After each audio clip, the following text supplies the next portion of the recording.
Welcome to the Solemn Vanguard channel. Today we are doing another one of these current state of Cardfight Vanguard videos. What does that mean? Essentially, I ramble on about my thoughts about the current state of the game. So this way, if you see me say something in one video and you grab a little soundbite like 10 seconds and you try to pull it out of context, you can't, because we now have this massive video of me just saying the whole story. And so if you ever think, wow, he just said something outrageous, you can also go back and look at this video, and that's my actual thoughts in this very moment. I'll try to do that every few months, and this way you have a view of what I'm thinking.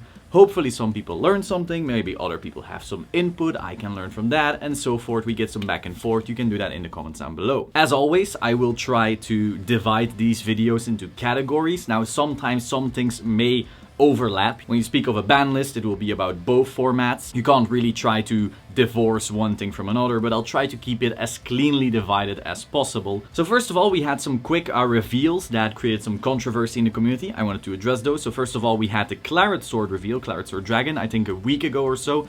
We finally got the skill, and people were like, wow, this is trash. Why is it trash? Well, first of all, 7 grade 1s is a high number. Secondly, reaching that is possible because of Morion's Spear, Espada, kinda, but it's still kinda slow-ish. And then even if you do it once, you bind those 7 grade 1s, and now the skill is kinda over. It's very hard to do it a second time. So people felt like it's a weaker Riviere, because Riviere right now, if you don't know, it's completely devastating standard. Japan is literally play Riviere or you're not playing Vanguard. So then the question is, why make Claret Sword this weak? Now we're still missing some cards. So as far as we know, Branwen could be an amazing card that fixes all the issues and unbinds grade 1s or counts as 3 grade 1s in drop or something like that, but we don't know. For now, I like to keep somewhat reserved. It does indeed not look that strong. However, historically, Shadow Paladin has never been strong because of their VR. Like, if we look back at Phantom Blaster Dragon, that VR was pretty weak. Everyone thought it was bad, and then people saw, hey, it's stopping, maybe it's not bad. No, it was pretty bad, but all of its triple rares were just bonkers. Like, we had Maka, Karen, and the main all carrying that deck so damn hard, to a point where, sure, the VR was like fine, but it wasn't amazing, but it didn't have to be amazing because our grade 2 game was so insane. Then Gust Blaster Dragon. Sure, Gust Blaster was pretty good, but not great, but we still had an main engine, now giving us also access to Swordbreaker, and it was great again. Mordred was strong and also had access to the main engine, and so yet again the deck remained strong, but obviously like Mordred and Danger Lunge by themselves could kinda carry that deck as well. This time Claret Sword seems pretty bad, and yet again maybe it'll still be carried by the whole main engine. Maybe Branwen is great, or maybe we'll finally have a Shadow Paladin deck that isn't meta. Auto reveal, Chronojet Dragon. People are going nuts, oh, gear cancer, like, calm down. Just because a clan was great at one point in the meta does not mean that its future support is gonna be great. It doesn't mean that its future support should be bad, just because of, oh, they've had their fun. Like, no. There are clans that have been great and then became trash. Look at Nitros. Nitros at one point was the best deck in the format together with Gear Chronicle. And ever since then, Grand Blue has been pretty much, it's been there. I thought Grand Blue was pretty good against Bermuda back when that was like a big hype. My Glorious Justice, but it really quickly fell off because obviously we had the whole XL2 thing happening and bye-bye Grand Blue. So again, that deck was insane at one point and then it wasn't, and we have so many examples of this already being the case. So really there is no reason to go, oh, Chronojet is back, therefore it's insane in standard. Now for premium, people are saying, oh, that's gonna be insane. Not necessarily. It kind of depends on how good the Chronojet skill itself will be, which you can then, you know, use with next stage and all that kind of stuff. That would require you to, like, if Chronojet has a good Vanguard skill, let's say, you will have to put a force marker on the Vanguard, because otherwise the next stage restand thing won't work as well. Now, obviously, having access to Header Around is insane. Header Around is a great G-Guard, but I don't think Chronojet coming into premium will be any major thing unless the support surrounding Chronojet is also insane. So if we see some triple rares that give them an insane grade 2 game, stuff like that, compounding, sure, that could matter. But just Chronojet being leaked doesn't mean anything. So now that we had these two controversial reveals out of the way, let's get into the more specific stuff and the more macro stuff as well as far as the game is concerned. First of all, we have Vanguard EX. So as predicted in my last state of the game, Vanguard EX hype is pretty much died down at this point. It's no longer as interesting to watch a format that's basically outdated because no new cards are being added. And so yeah, some people still play it, some people still enjoy it, but it's really no longer at its peak. As we saw before, this was very, very predictable. However, we now have Vanguard Zero in Japan, and that is relatively hype right now. I see quite some people talking. I see people like Different Fight streaming it and going ham with YouTube videos on it, so that's cool. It's a really good gateway drug to get people into the game. So if we see people actually converting from mobile-only players to card game players, that'd be great. We'll have to see. That's more of a long-term hope of mine, and we really don't know for now. For now, it's Japanese only. And so people who play it in the West, but the Japanese version, are usually people who are already in the card game itself because they're already fans of the brand. And so it's really hard to judge the conversion on that basis. However, once we get the English version of the game, that's when we will really start seeing, I hope, people who started with just a mobile game and then get into the card game. But for now, again, the people who live in the West and are playing the Japanese game usually are already into the whole Bushiroad brand, and so it's really hard to measure conversion from that standpoint. Next, we have Standard. So again, we're gonna do a look at the two formats, what they're like now here in the TCG and in the OCG, and compare. So here in the TCG for Standard, I know you can't call it OCG, blah blah blah. Let's not get into semantics, it's really boring. Standard right now is still Hyuga Hell. We still see Hyuga as the best deck. Sure, since Phantasmal, Tachikaz with Anger Blader has come out. Agravane, very strong deck, has come out. But apart from that, nothing has really been as impactful as massive melody-like numbers that you can tutor while board wiping your opponent, while killing them on grade 3 with Shirayuki and having the defensive capabilities of Shirayuki, which you can also recycle. No deck has really come close to that yet. And sure, Anger Blader can open Exodia and just murder you on grade 2. Agravane can kind of do that, but in a different way. But apart from that, like, nothing has come close to Phantasmal, and we have basically this interesting, well, not so interesting stalemate actually a very boring stalemate, where the last few sets weren't as hot. You know, Phantasmal was this peak where everyone was like, "Whoa!" because the clans were so strong. It was such an insane level of power creep. And then everything after was like, huh, alright, cool. Like, I love Great Nature. Mysterious Fortune was cool for me. I like the cards in that set. But it's not as strong, you know, as the other stuff. Great Nature, if you high roll hard and you go first every game, sure, you'll beat some Murakumos. It could even win Worlds for no reason. But if we're being really objective, we're basically still in Hyuga Hell. Now, once Bermuda comes out, Japan has seen some results. If you make a tier list right now, based on results, so not on opinion or thinking, oh, this is strong, this is not strong, I've tested, blah blah, none of that subjective stuff. If you just look at tournament results and you made a tier list, Riviera as a deck would be in S. You would have nothing in A, nothing in B, and only in C would you start adding decks again. Because no deck but Riviera has won any event. None. Nothing has been won anymore, apart from Bermuda Triangle Riviera. If you go to the top 4 level, maybe two rare times, another deck has won. Like, well, not won, hit top 4. If you go to top 8, again, a few little breadcrumbs for the measly clans that aren't Riviera. But anything else has been slaughtered.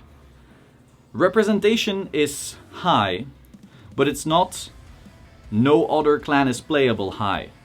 So you can't say, oh, it's being overplayed, that's why it's broken. No. This deck is actually stupidly insane.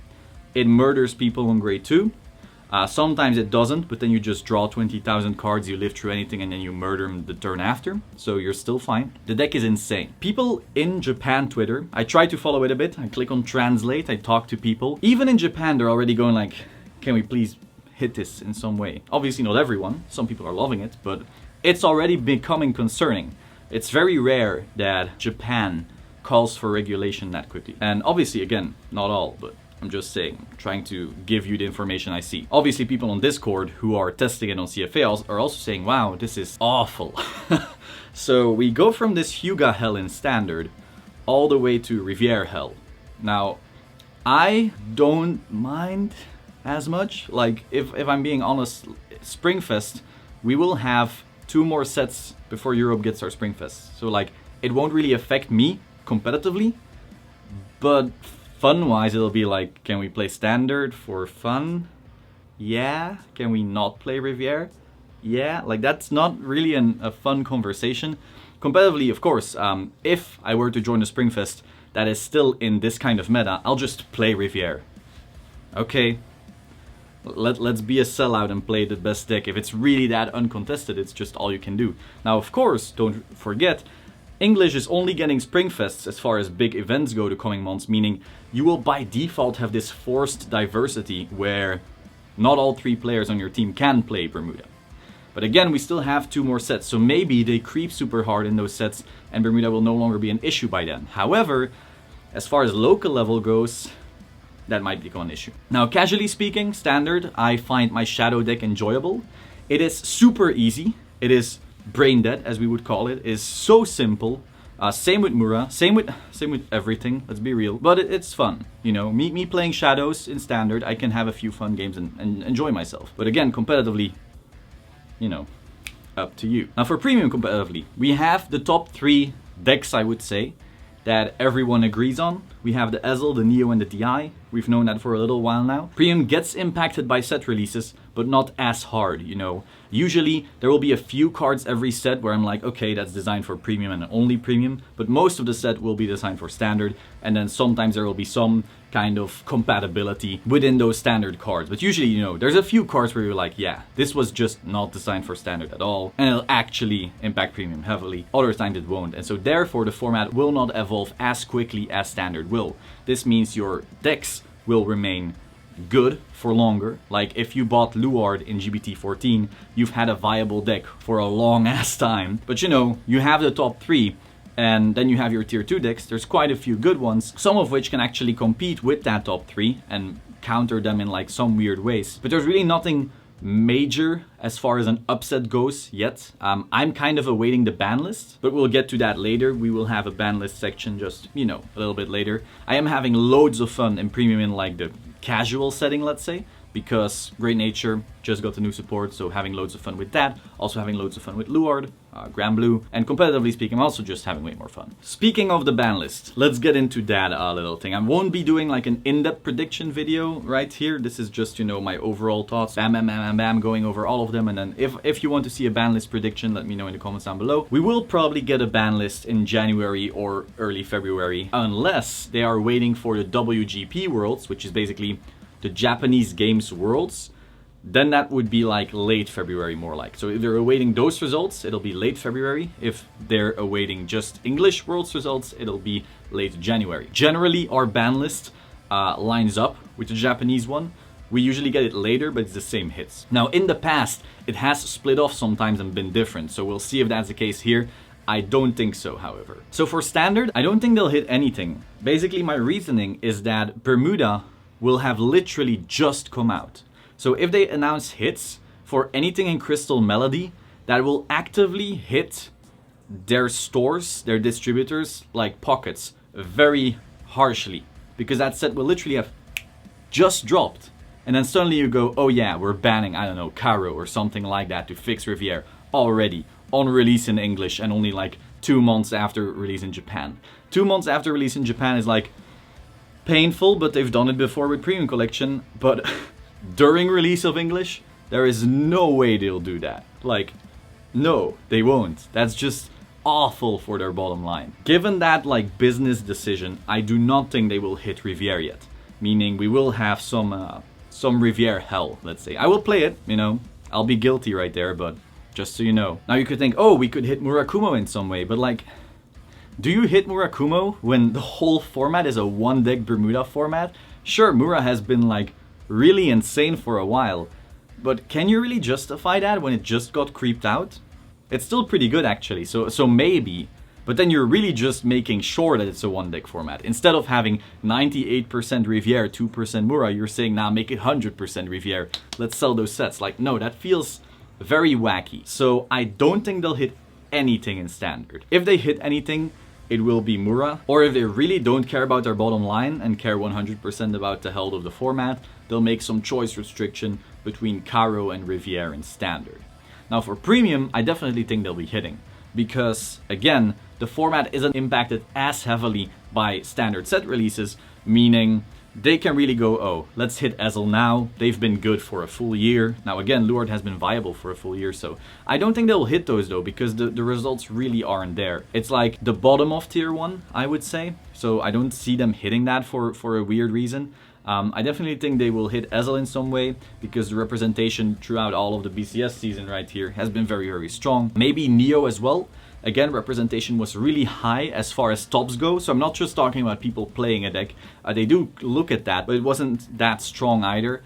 So I would say Neo will get hit in some way. DI is super strong, but the top representation isn't there. I do think the conversion rate is pretty good, so maybe that one. I don't see them hitting anything lower though, unless of course they're going for this super aggressive ban list again like last time, where they're like, well, we'll hit this deck that people don't like, and we'll hit this deck that people don't like, and this one, without really looking at how good the deck is, because Itchy shouldn't have been banned. I don't care, by the way. Like, they could have banned her, I don't give a damn, but objectively speaking, she wasn't really that bad in my opinion. I thought Ezel was way better. But so assuming they're not doing this massive sweep of bans, I assume it'll just be Ezel and Neo, and everything else just keeps going. Maybe DI, if they think like, oh, if we hit Ezel and Neo, DI will be way too strong. Maybe it'll be those three in some way, but that's all I see them doing. I don't think they'll hit anything in standard, unless of course they really don't care about their bottom line. Then they'll maybe hit something in Crystal Melody during English release, or like right after English release. That's the best case scenario for standards held, but I don't see it happening. Now next up, for the Vanguard market. So this means the secondary market of the cards. People selling them, sellers selling them from distributors. So not a local shop buying from a distributor, but a local shop selling or buying from, like, you know, just people within people and stores within that, but not on the distributor level. So that market. We have seen that every single time since Phantasmal, pre-order prices were always higher than the final prices of the product, which is normal. So you have your pre-order, then you have a pretty heavy dip on release, because again, like in the last state video, I really noticed there's a abundance of sellers, but not an abundance of buyers. We are seeing a heavy dip because there's way too much volume. And then, depending on how good a deck is, it rises again. So when Phantasmal came out, we actually saw a heavy dip on Murakumo. Hyuga at one point was $4. Like actually $4. Everything dropped. We even saw DI dropping like that, even Shadows and Pale Moon dropping like that, and then instantly the decks that actually were good went up again. So we saw Luquier instantly going to 30, we saw Hyuga instantly bouncing back to 12, stuff like that. So all the good decks, everything actually dips at the same time, and then all the good decks immediately stabilize once all of that volume is gone off the market. That has been the same for all sets, but nothing nearly as strongly as Phantasmal. So now it'll be interesting for me to see if the Bermuda set will be affected the same as Phantasmal. Will we see a dip on release, or will it stay the same given how amazing the support is? And then, will we see a rise on stuff like Riviere, or will we just see it staying stable? I don't know. I watch this stuff because it fascinates me. It's really hard to predict because these last few sets haven't really been the same as before. Interesting thing, we saw SSR packs, you know, the Esuka packs for Great Nature. People said they crashed. That isn't true. So what basically happened was sellers before release were asking crazy prices, like $400, $300, $200. All of those prices were just way too high. If you looked back to the cost of SP packs back in the day, which were the same amount per case, and were actually even rarer because it was only one of the packs per case, those used to be $100 to $150 unless they were like some crazy clan, you know. So given that those, which are way more rare than Esuka ones, because instead of being one per case, it's one per case, but not per clan, so you still had to be lucky with which clan you got. It doesn't make any sense that the Esuka packs would be 200 or 300. So when people said the price crashed, it didn't. The Esuka packs just went to a fair, normal price. Now I think the overall rate for it is like $100, something around that ballpark, which is just fair. I see it going slightly lower actually, because again, if some of these SP packs back in the day were like $120, it's pretty weird that the Esuka one would be 100, especially because it's Great Nature, which is not the most popular clan. Like, I'm a big Great Nature fan. I know maybe 3 other people in Europe are big Great Nature fans. I know maybe 2 people in America are. So, you know, obviously there's more, but there's not that many compared to like the bigger clans. So definitely no crash in the Esuka packs, just sellers asking ridiculous prices and then the market stabilizing. So finally, looking to the future of the game, the near future, I'm not talking about in 2 years and all of that crap right now, I'm not interested. The near future, I am wondering how fast standard will keep creeping. So I bring this up very often because it's a very interesting concept to me that has been plaguing most card games like Hearthstone, Yu-Gi-Oh, MTG. All the card games are constantly crying about it. Well, communities within the card games are crying about it because it's like, it can be an issue, sometimes it's not an issue. And so again, Phantasmal was this unprecedented amount of power, and then it went down, and then Riviera is an unprecedented amount of power, and I'm just wondering how fast this will keep going. People often said like, oh, the reboot was there to stop the G creep, but G never creeped as hard as the reboot does right now. So like, we should really be shoving that argument off a cliff. I'm actually noticing that some cards, and actually many cards, honestly, in V are stronger than G cards. So I'm wondering, at what point will standard cards literally have outcreeped all of G, including strides? I feel like we're almost getting there, and the only reason that it's not obvious is because Premium Collection is then adding another level of power to Premium, which then corrects the whole thing. Power creep, interesting thing, I just want to see how fast it keeps going. So far the Claret set feels pretty strong. It doesn't feel as forced as the Bermuda one, however. Like the jump from, let's say, Mysterious Fortune to Crystal Melody is insane, but the jump from Crystal Melody to the one after, I'm not even sure if it's a jump, it may be a slight fall, but so it doesn't feel insane to me yet. Maybe testing and results will show otherwise. So I'm really wondering if the coming Genesis / Gear Chronicle one, how far it will jump or maybe even fall like we've seen before. For example, Infinity from Phantasmal, that was a fall in my opinion. Finally, I'm looking forward to Premium Collection 2020. That'll be coming out in the summer in Japan, meaning very early fall for us. That is going to be very interesting because that means our fall season in Premium will actually be largely defined by that set. It's going to be really interesting to see. I also really wonder what they'll actually put in there. Will we get G Guardians, which will slow down the game? Meaning we may actually get to a point, well actually, weirdly, we're already in a point where Standard is getting faster than Premium because Riviere murdering you on turn 3 is pretty damn fast if you ask me. Same with Tachi murdering you on turn 3, same with Agravane sometimes murdering you on turn 3, whereas Premium tends to last at least 1 turn longer. So I'm wondering if the whole line, you know, like the floor of Standard speed will end up being higher speed-wise than Premium's floor. Like that'll be really, really wild and interesting to see, because if we add G Guardians or some other G zone defensive mechanic that Standard can't have into the Premium Collection, like, it'll be interesting, it'll be fascinating. Now if it's only strides once again, wow, that'll also be interesting to see. So just overall really cool things. I'm really looking forward to see what they'll actually do with that set. Really interesting times right now. Do let me know your thoughts in the comments down below, and I will see you soon. Ciao.